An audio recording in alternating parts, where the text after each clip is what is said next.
Hello and welcome again to the adventures of Mason and Daniel. It's way less cold this time. It's way less cold this time. There's a little less moisture on the ground. A bit. There's a bit. Flashback to those scenes.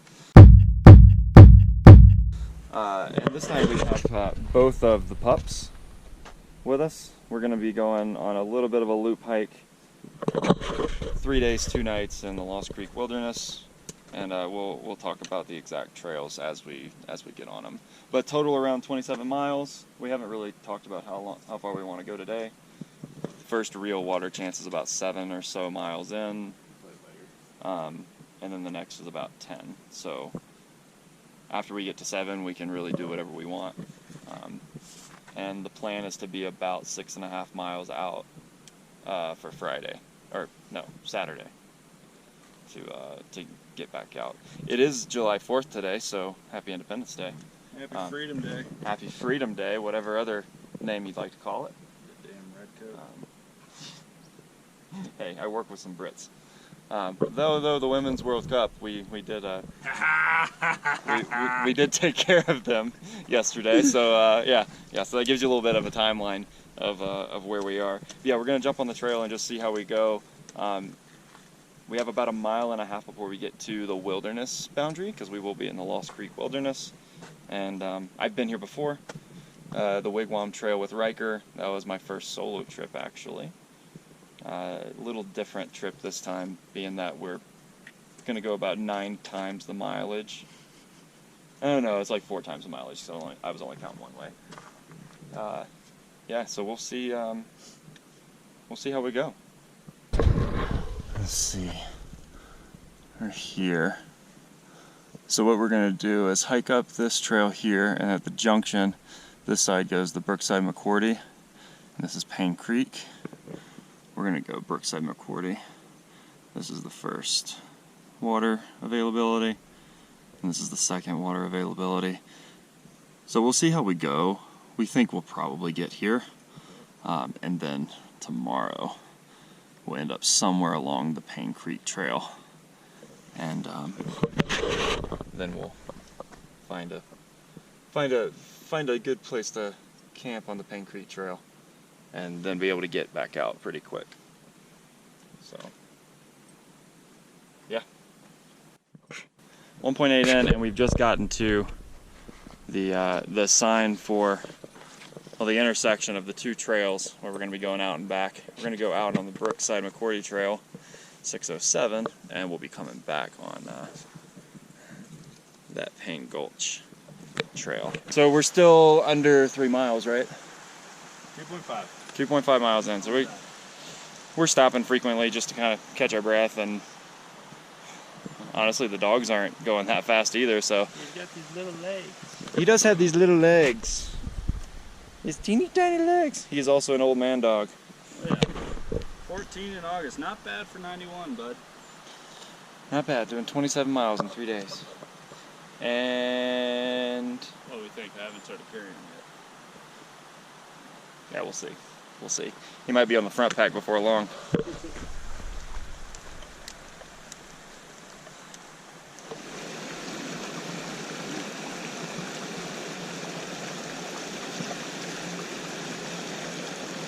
So we're right at the 5K mark, so 3.1, and we just stumbled upon the registration box. I thought it was about 1.5 miles behind us at the intersection, but clearly not. There must be one on each trail. Yeah. I guess we're further in to get to the wilderness line, so they got to do it that way. So yeah, we're gonna register. Only one of us has to register. I'll keep it. And we'll keep going. We said we were going to stop around the 3rd mile, though, to change into shorts. Are you going to zip off yours? I don't think so. No. Yeah. Just because of what? Poison ivy or sunscreen? Sunscreen. Yeah. Well, I guess we can address this now. My that log looks nice. As you can see, I'm wearing a very fun hat. My wife and my doctor have warned me against some skin issues, potential skin issues. I already have very fair skin, so lots of sunscreen. Definitely screwed up on the last trip. Came out red as a lobster. I wore a hat for a week. Luckily my workplace was okay with that. But yeah, Daniel's gonna change into shorts. I'm gonna register us.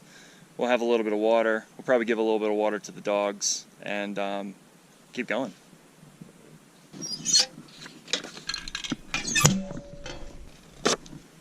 I guess we've been in Pike National Forest this whole time because we're just now walking into Lost Creek Wilderness.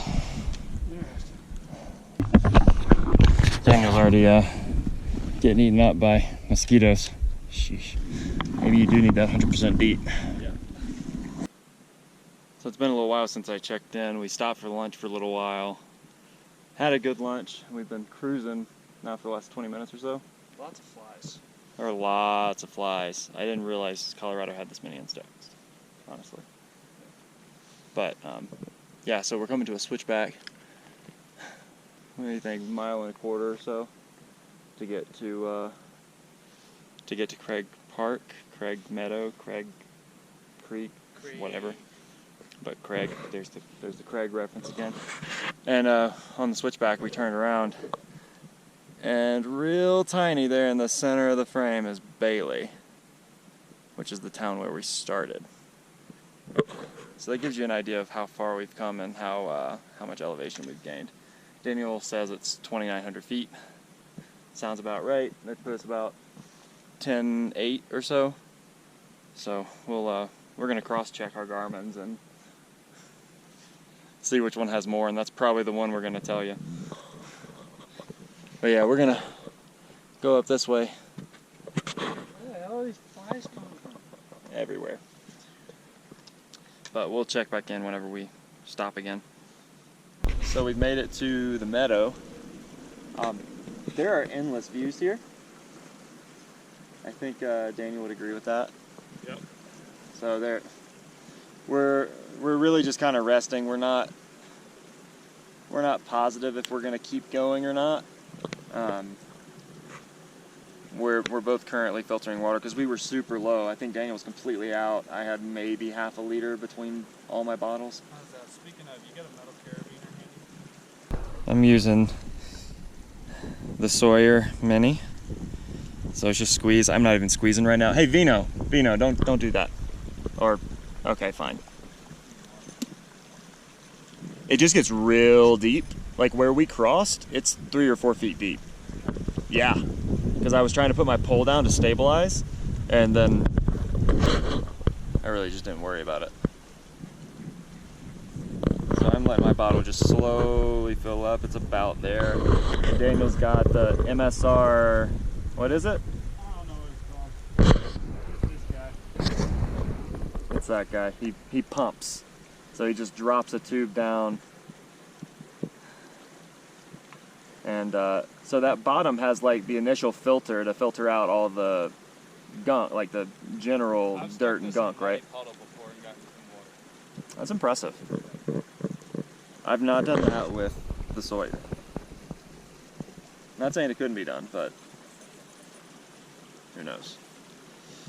So we're gonna fill up on water and then decide what we're gonna do.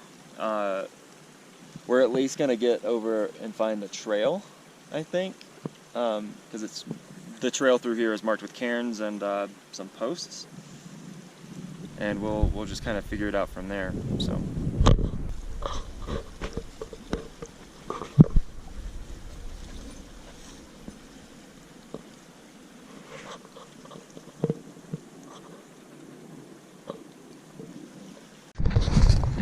So we're finally gonna head out. We're gonna try to make this next 3 miles today, just because then it'll be pretty much all downhill from there, which is a good thing. We've struggled a bit today, so we'll see what happens. So I gotta admit, I don't like the look of those clouds behind Daniel. Yeah. So we're going up this 1,000 feet of elevation in what, a mile? And I'm struggling a bit. Left leg's not doing too great. Felt something a little bit on the side of my knee, the back side. Now I'm feeling it down into my calf. But we'll see. See if I'm okay tomorrow morning. But these rock formations are just amazing. I didn't think we were going to be up by these. I thought we were going to be quite a bit to the west, but apparently not. Apparently we get to enjoy these as well. All right, 500 to go. Yeah, 550. I'm hoping I read the map wrong though, because I don't see much else. Let's hope he's wrong. We got to the top of the ridge. I'm dying. Daniel's good. Riker's good. We're not sure about Vino. Vino might be dying. Vino honestly might be dying. This is probably a little bit too much for him. It is too much. Okay, we made the call. It is too much for him. Yeah. So we think we're actually going to cut another 3-day, 2-night trip short. We don't have to cut it short. What we could do, because we've got, Yeah. like, we could go car camp somewhere. I would much rather do that than call it quits. We could go do that. But we still got to get back to the car. Still got to get back to the car. But as long as I don't have to put him through, because, like, it's the 4,000 feet of elevation gain that we just did. Right. And we've only got 3 or 4 miles to go tomorrow, and it's all downhill, which is good. Right. But, like, it's not, I'm going to feel like a failure if we just quit and go home, especially since we've got all of this stuff back and prepped. Like, even if we pull off to the side, we find an aspen grove, it might get a little bit. I mean, we could just get back to the trailhead and hike in a little bit the other way, but that's steep. I don't know if I'd want to do that. I don't know. We can look at the maps. Maybe we do that. Maybe we go home. Don't really know. I think Riker's up for pretty much anything at this point. He by far has the most energy of all of us. Yeah. He's 3 years old.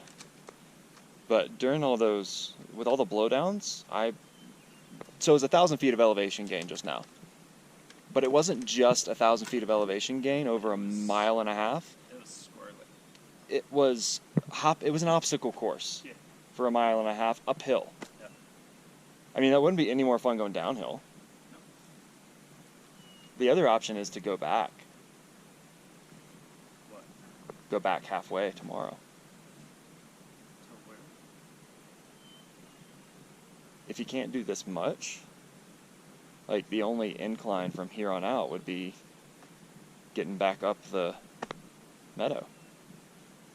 Yeah, but it's also, this way he only has to do a total of 4 miles. Right. That way he has to do 13. Yeah, we think we did 13 or 14 miles, depending on whose GPS you listen to. Yeah. Mason says 14, mine says 12.6. I'm going with a half marathon.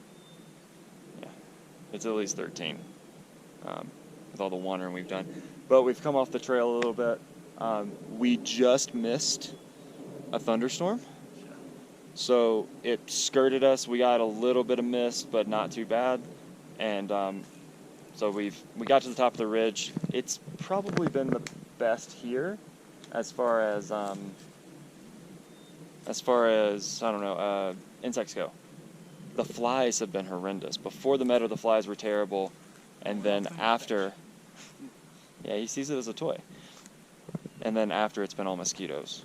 So where we are now, we'll probably get a little more wind, but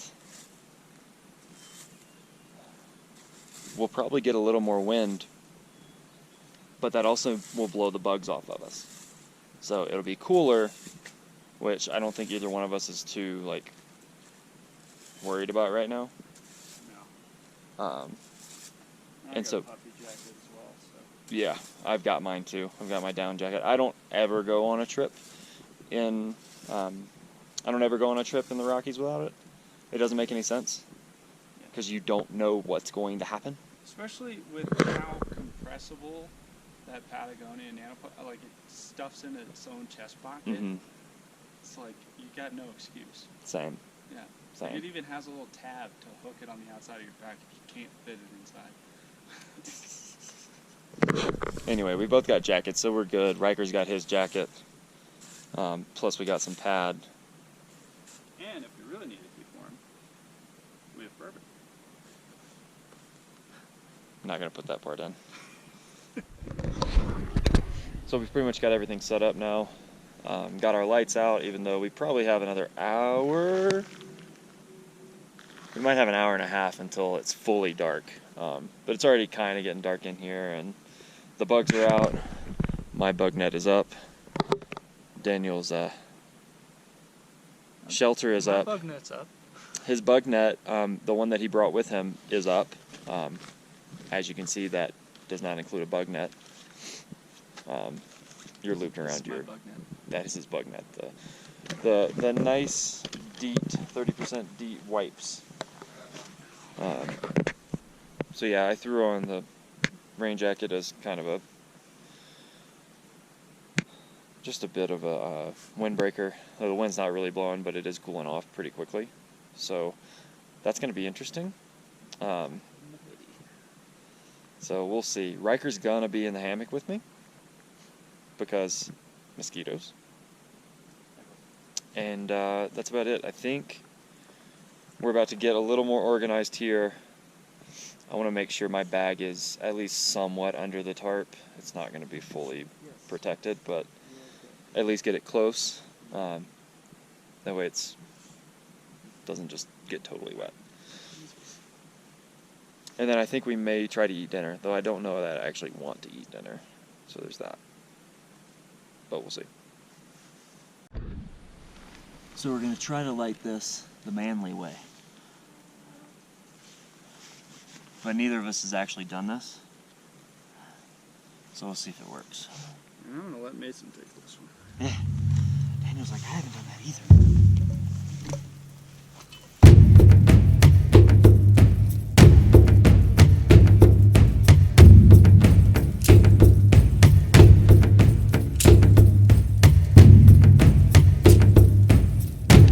Proof that it did, in fact, happen.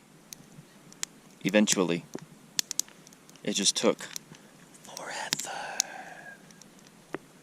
And matches. I wasn't going to tell him that part. But yeah, I couldn't get the duff to work with the strike lighter, so.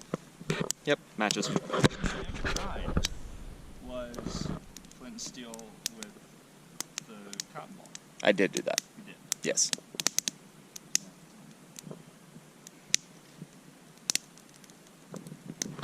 I gotta work on this fire.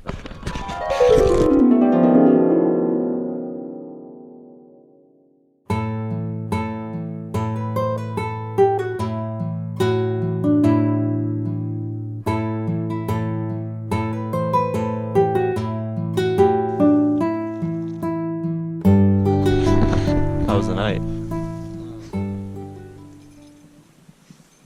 was good. It was more or less not cold. Riker's very excited to see him. My feet got cold at one point. You want your chair? And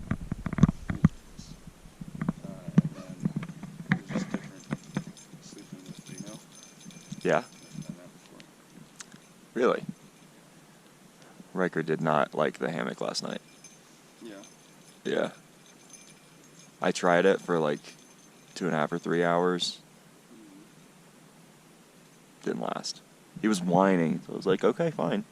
Like, you're warmer in here. But Also, no. Back up. I did that, what was it? That, like, ultralight pad. Yeah. The silvery one. It's like, cool, be lightweight, yeah. But on a side sleeper. Yeah. And I thought I could just, like, be tired and sleep on my back. Had to sleep on your side. Yeah. So that was a little bit painful at times. The other thing, I don't know how you deal with this in hammocks. This is always my biggest problem with hammock sleeping. And unfortunately it happened last night because of the boots Yeah. to bed. When I like lay out, part of the reason why I can't sleep on my back unless I'm in a bed is my leg gets hyperextended. Yeah. Right? Yeah. So I don't always sleep on my back in a hammock. Okay. I also will sleep in the fetal position. Yep. And it's like, it works pretty well, especially in cooler temps, because you just kind of compress everything. Yeah, like the back of my knee was not on the ground. Yeah. And I think that's part of the reason my knee doesn't hurt as much this morning. So we've been talking a bit about what we're going to do today, and because Vino struggled a little bit yesterday, he is an old dog. He's what, 14? He'll be 14 in a month, so he's 91 now, so he'll be 98. Yeah, so he struggled on that uphill. Granted, I struggled on the uphill too. But instead of trying to push forward and, make him do a bunch more, I think we're going to backtrack out. It is 14 miles, but this time it's 14 miles downhill for probably 90% of it. And we'll kind of play it by ear. We might stop in camp, but we think we're probably going to push on and get out of here tonight. It's a little after 9 a.m., so we're getting a late start by hiking standards. A really late start, actually. My fault. Yeah, Daniel slept in. I was up at 6. Just kind of chilled out. Took my time with breakfast. Riker had a nice big breakfast, so at least he doesn't have to carry that in the pack now. Vina's going to get a little extra egg scramble over there. Daniel dropped a little bit, so he's sharing. So yeah, I think we're going to break down and try to get out of here. Yeah, it's 9:15, so we're going to try to get out of here before 10, or at least by 10. We are running pretty low on water, but we do have to go straight back through the meadow, so we know we have water pretty soon, so we're not too worried about it. Yeah, getting low on water has happened several times. I think just because we're sucking it down so fast. Which isn't a bad thing. I usually get headaches at night and in the morning, and I think it's because I'm dehydrated. I don't have a headache today. So I'm using a Camelback for the first time. I don't like sucking on a tube, but I drank 3 liters of water yesterday I wouldn't have had. So I think I might have to investigate carrying a reservoir from now on. They're pretty great. They're convenient, that's for sure. My pack just is not optimized for one. Like, it's got a slot for it. It's just not easy to get out, because it's just one tube going down. Well, that's where I think that filter system I was telling you about. Oh, yeah. That like clips into the hose. Yeah. And you don't have to mess with anything. You just pump fresh water back through what you just sucked Through out the tube. and directly into the bladder. A little hard to gauge, like, when it's full, right? It's like, oh, it's harder to push now. Yeah. But Yeah, that's true. Yeah, so I might do some research on that. But had a good breakfast, been pretty lazy, honestly. Right, Riker? Yeah. Okay. See, now you're excited. So yeah, we're gonna pack up and get out of here.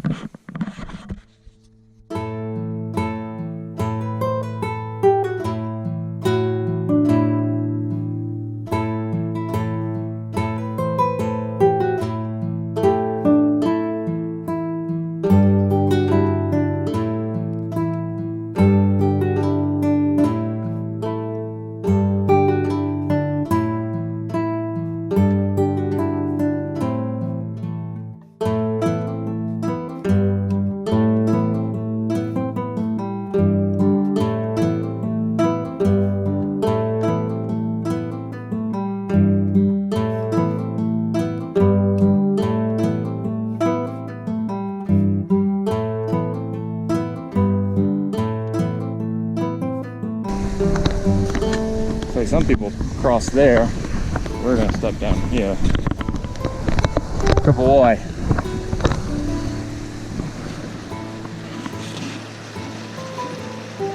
You get across on your own? Want me to show you?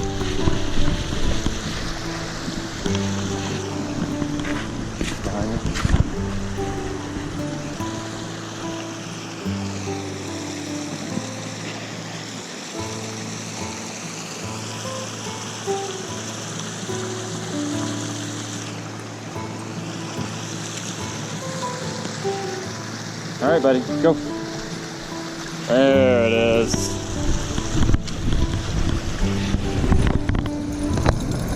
Good boy. Good boy. Good job.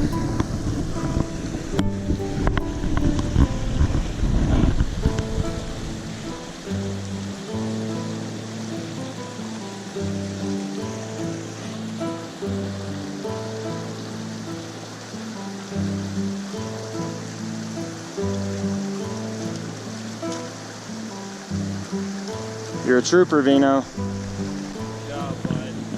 All right, let's go.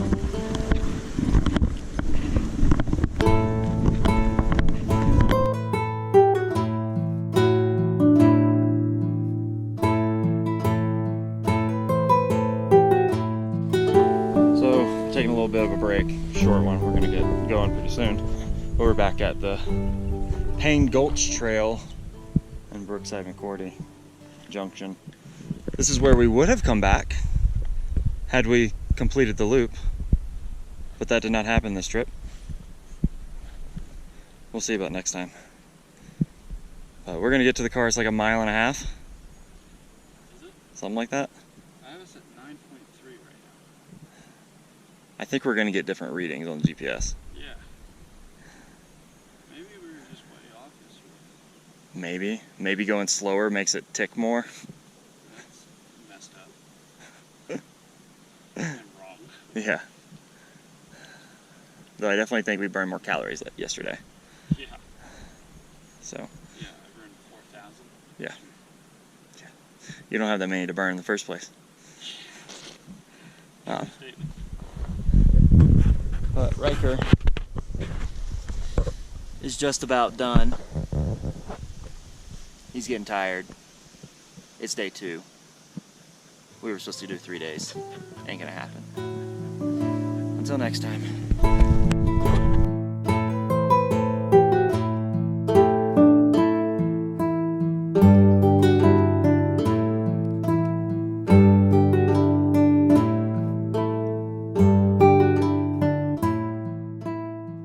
And that's pretty much it for us. We ended up going a little bit farther than we really thought. Daniel, did you have a final tally on your end? He got 11.08. I got 11.5, so pretty close. I'd say that's probably pretty indicative of what it was up there too. Maybe a little bit. No, it would have been farther. I don't know, at any rate. We're done. Vino's made it. Riker's tired. We're gonna get in the car and roll out. Till next time. See ya.